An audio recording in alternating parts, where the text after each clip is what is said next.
Hello everybody, my name is Shadow of Resho Gaming and welcome back to the new community choice. Last time I asked you guys what your favorite special weapon was from Splatoon, so let's just go ahead and jump right into those results. Coming in at number 5, oddly enough at 5%, we have the Killer Whale.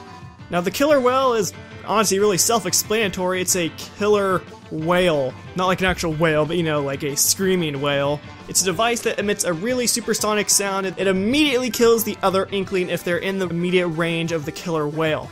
That's really it. It's really self-explanatory. The only downside of the killer whale is that it does take a while to charge up, and you can see the path of the killer whale before it actually launches. So there's plenty of time to move out of the way. Just be careful though, because the range is pretty big, so you're gonna have to run as fast as you can to get out of the way. But it's not a bad special weapon, it's just not one of the better ones. So let's move on to see if we have some other better ones, but not really, because number 4 is actually tied with number 5. I just didn't really know what to do with the numbers. So with also 5% of the votes, we have the Inkzooka. The Inkzooka is a bazooka filled with ink. The names in this game are just amazing. This weapon is a one-hit kill. After you fire it, if it hits another enemy, you're dead. They're dead. You're just dead. It does take a second or two to charge up in between shots, so there is time for the enemy players to kill you, and it is a little difficult to walk around. If you hit enemy ink, it's kind of hard to get out of it. You move a whole lot slower, and you're a very open target. Really though, the Inkzooka isn't that bad. It's really good if there's a whole lot of enemies around and you know that you're a good shot with it. I'm personally just not very good at aiming with it because it's such a narrow field, but that's not to say there are a ton of players online that utilize this special weapon perfectly, and they're a really good shot with it, and it's kind of hard to get around them. So moving on to the next special weapon, coming in at number 3, actually moving up quite a bit with 13% of the votes, we have the Bubbler. The Bubbler is just a giant bubble shield that you wear around for a little bit, and what makes this really cool is that you can actually share this with your allies. So if you run into somebody with a Bubbler on, they'll actually get their own Bubbler with their own time limit. So it's really nice if all 4 of you are right next to each other and you can go around and touch everybody and just dominate, because no one's going to be able to hit you, so it's just a really easy way to sweep the enemy. It is a little cheap in my opinion though. I personally don't like the special weapons that just turn you invincible for a few seconds, because with the other weapons, at least there's still a chance for you to kill that person. But with the Bubbler and the Kraken, you don't have that opportunity, and it just seems like it's a little bit overpowered for my taste. So let's just go ahead and move on to number 2. I was honestly really surprised with this one. I thought this one was going to win, but apparently not. Coming in at number 2 with 34% of the votes, we have the Ink Strike.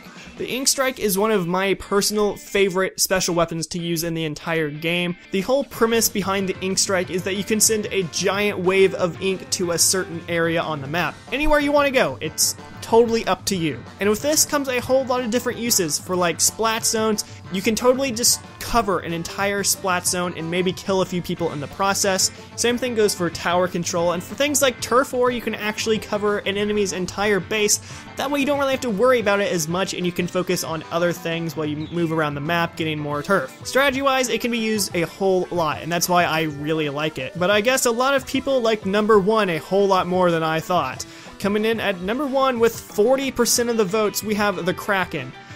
Now the Kraken is a special weapon I'm really indifferent towards. One, it is pretty awesome. You turn into a giant squid called the Kraken, and you can go around and totally wipe out the enemy. You're invincible while you're in the Kraken form, and you have an ink trail behind you, so you can also spread your ink around while you're invincible and while you're killing all the enemies. So in that regard, yes, it is really awesome to use, but it's not too awesome for the receiving end, which I seem to be on the other side of a lot. The Kraken, like the Bubbler, is totally invincible. You can't kill the Kraken. It's invincible. You can't touch it. All you can do is run for the hills. And I wouldn't have a problem with the Kraken and the Bubbler, maybe if the invincibility time wasn't as long, or maybe if you could kill the Kraken. It just takes a lot more hits. I just find this a little bit overpowered and a big butt and a half to deal with. But hey, that's probably just personal complaints and gripes from being killed by them so freaking frequently. So what did you guys think of this list? Did your choice get the spot it wanted to? And was your predictions correct for this episode? Who knows? Tell me, let me know. And while you're doing that, let's move on to next week's question. I'll try not to ask any more Splatoon related stuff for a while. I know a few of you guys are really tired of it, so I'm sorry. I'll try. I just really like the game. So moving on to an entirely different series that I don't think I've covered at all.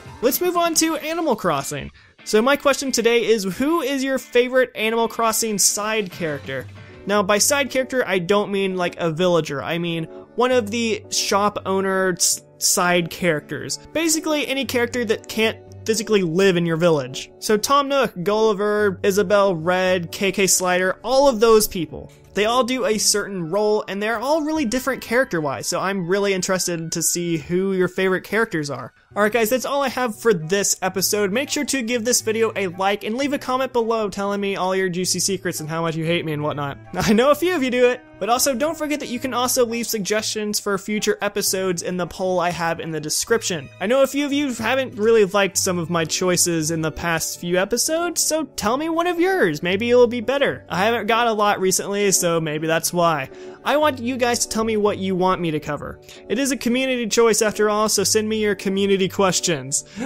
See what I did there? Alright guys, I'll stop talking for now, but until next episode, stay beautiful and have an amazing week, and I will see all of you in the next episode.